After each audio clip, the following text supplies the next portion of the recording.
Help us change the culture by buying our latest single from Timcast Records, Only Ever Wanted, by clicking the link in the description below.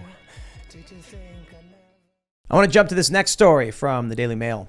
Mississippi's largest city runs out of water indefinitely. Over 180,000 people are left without drinking water and can't flush their toilets or take showers. What? After floods made Jackson's water treatment plant fail. Jackson, Mississippi ran out of water indefinitely, leaving more than 180,000 residents without water. Governor Tate Reeves announced on Monday the city's failing water system was completely down due to years of poor infrastructure. Mayor Chokwe Antar Lumumba said the recent Mississippi floods strained the city's water plan. So I just want to tell you this, when I tell people the education you're going to need right now is how to survive, I hope the people of Jackson know how to pull water from the air. Solar-powered water condensation. Well, I mean, you don't really need to do that. You can just put a piece of plastic at an angle and then bend the bottom so it goes into a cup. Catch humidity out of the air, or you can dig tunnels underground where the wind goes underground and then condenses and then creates like a puddle of water underground. Yeah, I mean, like the basic thing is you dig a hole, you put a cup in it, you put plastic wrap, and then the condensation trickles down. But they have these big things you can buy. They're just plastic sheets that roll down into tubes. You put it up, and in the morning, all of the humidity condenses and then goes down. You get some water. But anyway, look, I don't think that's going to be practical for a city of 180,000 people. But when you see stuff like this should be a cold splash of water in the face. That, we don't live in Elysium. We don't live in a world of infinite resources. We live in a bubble protected by people with guns and machines that secure resources easily for us. The reality of the world, at any moment, this could be gone. And I've talked about this because I remember like 10 years ago in Ohio, I don't remember how long ago it was, there was an algal bloom. And all of the water became toxic because of the algae. And there was no water for 40 miles. What was that? I can't remember what city it was. Was it Cincinnati or something? I think so. I don't know. And so people were driving out buying bottled water, and then it was all disappearing. There was nothing because you couldn't get your water source went dirty. I see so many people who just live assuming everything's always going to be fine. There's always water. There's always food. I got nothing to worry about. Then one day there's going to be a flood. They're going to have no water, no food, and they're going to scream, "Save me." And no one's going to be there to hear it. That's the reality of what's going on right now, man. And by the way, how much was it that we just sent to Ukraine? Oh, they're trying to do $1 billion to Taiwan now.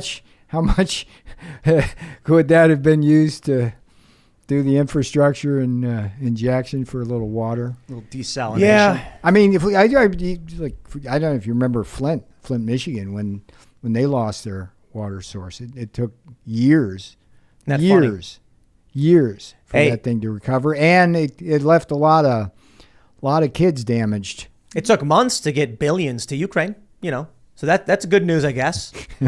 We can snap our fingers and send money to a foreign country that's not us, put our troops on their border, pull our border patrol and send them to Poland.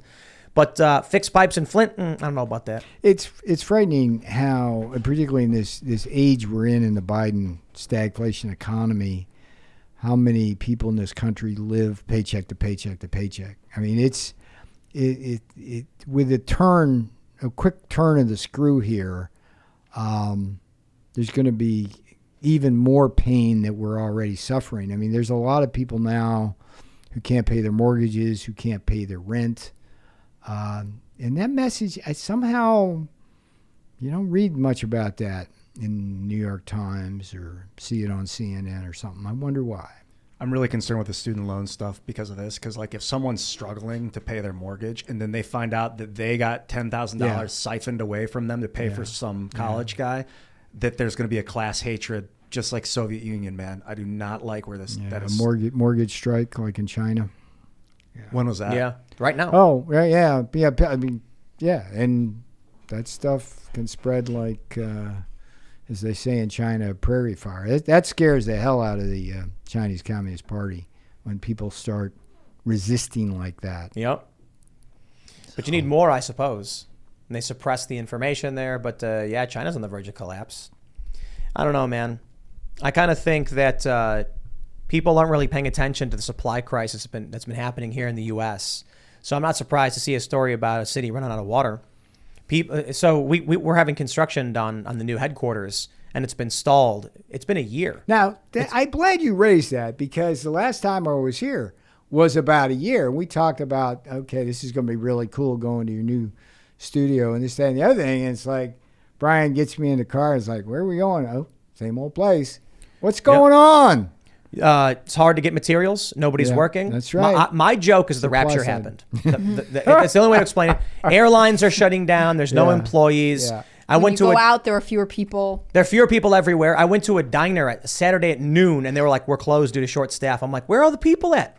How are like people got to eat, right? People got to pay rent. What's going on? Where are they?" So jokingly, I'm like, they must have gotten raptured, and we just don't know or something. But they're gone, and so we're trying to get this building put up, and they're a year behind. A year behind. We're a year behind. What's your finished date now? With no, there's none. It's stalled now. It's dead. The project stalled, and it's because they're like the materials are unavailable.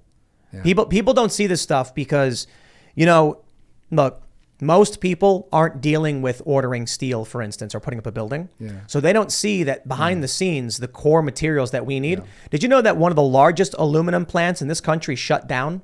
You remember that story, Hannah? Yeah, I do remember that. Was it 20% of U.S. aluminum production? Wow. They said they couldn't afford the electricity anymore. Wow.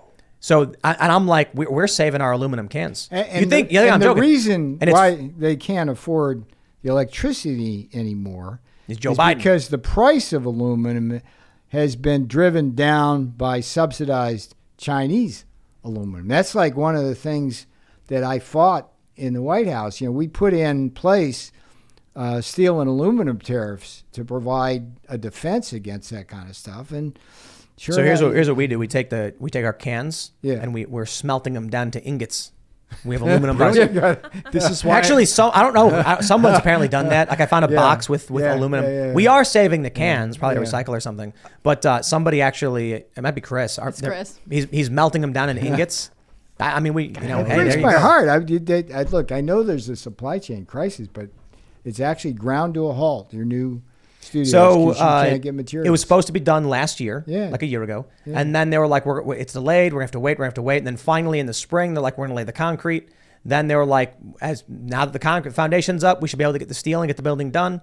Now it's August. The 80% of the framing is done, and they stopped and left, and they were like, "We don't have the supplies." So now it's just sitting there stalled again. Mm-hmm. It's absolutely insane, and I'm hearing this from tons of people, saying that there's a bunch of materials they're unable to get right now, and they have to wait. Let me refer you to carbon dioxide and the graphene that we could make out of it. I know I'm not like focused on the step right in front of me. I'm kind of focused on the next third step, fifth and seventh after that. But I'm like down to work with anybody in the government. I don't know if the government's the right place to go with this. I imagine American industry, but it was always like Carnegie was a private sector guy. He didn't build this. The Americans didn't build the steel industry. Well, an American did. Carnegie. Was it William Carnegie? Is that his name? What do you think? Should I? So let's take it to the reality again. What I did in the Trump administration. I think everything you're saying underscores the need to produce domestically. Okay, It's not just to have the steel factories here themselves, but to have the supply chains that go with it. And we got hooked starting back 1960s on these globalized supply chains because it was cheaper. What was the incentive? Yeah, that's the idea, and no one ever factored in the appropriate geopolitical risk of being dependent on a China or a Russia for energy or whatever. And it was all about also cheap labor. So that's why everything got out there. And I spent 4 years in the White House trying to do the Buy American thing, trying to make sure. I mean, you take like one of the achievements I think we had was I did a Buy American executive order on essential pharmaceuticals. Okay, and there's three components to that. You've got the finished dosage product itself, right? And then you've got the intermediate chemicals you need to make it, and then you got raw materials. And the problem we have is that those first two stages are completely almost all offshore, okay? As well as a good part of the finished dosage stuff. So bringing that back, very difficult. And the biggest two forces I had to fight were the big pharma folks. You know, they'd come in their friggin' Gucci shoes into the old Eisenhower Executive Building. We'd sit around a table and say, hey, we got to do this. Like, this was like early pandemic. It's like, we can't be dependent on these people. And they say, no, impossible to do. They would fight it. But then the FDA would fight it as well, because the FDA is the servant of big pharma. Like, those folks go through revolving doors, they get jobs there, they got stocks, there's this, that, and the other thing. But the point is that if we source our production as well as our supply chains, then we won't be having the problems we're having. And there's no reason on God's good earth why we should be short on aluminum and steel. I mean, we got everything we need. Minnesota. Where the people at? Yeah, well. The rapture happened. Well, it's the only explanation. The people, that's an interesting kind of issue in it of itself, because, there's topics we probably don't want to go here, but it's like there's reasons why people are out of the workforce, who got pushed out of the workforce. And this is a political tragedy. It's not an economic tragedy. It starts with your downstream politics here.